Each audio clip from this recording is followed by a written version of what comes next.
Here's a more psychologically intense and atmospheric version of the story, designed to keep your listeners on edge and deeply unsettled.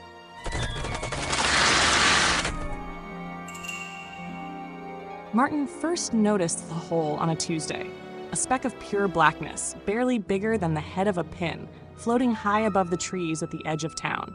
At first, he thought it was just a trick of the light, a spot in his vision, maybe an issue with his glasses.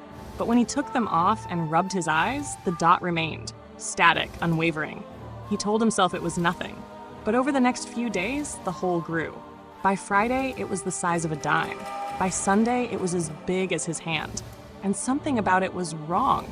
It wasn't like a cloud, shifting and changing with the wind.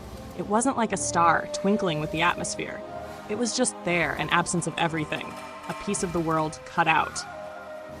And no matter how he moved, no matter where he stood, it always hung in the same spot in the sky, like it was watching him. The first time he heard the whisper, he was alone in his bedroom. It was late, too late for his mind to be playing tricks on him, yet too early for exhaustion to be an excuse. He had just closed his laptop when something moved behind his ear. A sound, soft, garbled, like a voice speaking underwater. He turned, heart hammering. The room was empty. He barely slept that night. The disappearances. By the end of the week, people started disappearing. Mrs. Holloway, the old woman who lived next door, was the first. Her back door was left open, her kettle still whistling on the stove, but she was gone. No sign of struggle, no footprints leading away. Just gone. Then it was the teenage boy who always walked his dog past Martin's house. His parents put up missing posters. The police searched the woods. But there was no sign of him. Only his dog, whimpering at the edge of his leash, its eyes wide with something close to terror. One by one, more people vanished. A jogger, a mailman, a woman waiting at a bus stop, and all the while the hole in the sky grew. The noise. The whispers became more frequent. Martin tried to ignore them, but they slithered into the quiet moments, creeping into his ears when he least expected it. They came in the silence between words. They came in the spaces between his breaths. They came when he closed his eyes, murmuring just behind his eyelids. The worst part was that he was starting to understand them. Not fully, never fully, but there was something familiar in the sounds, as if the words were on the edge of meaning, just out of reach. They were saying something. And worse, they were saying his name. One night, after a particularly vivid nightmare, something about falling forever into an endless void, he woke up in his living room.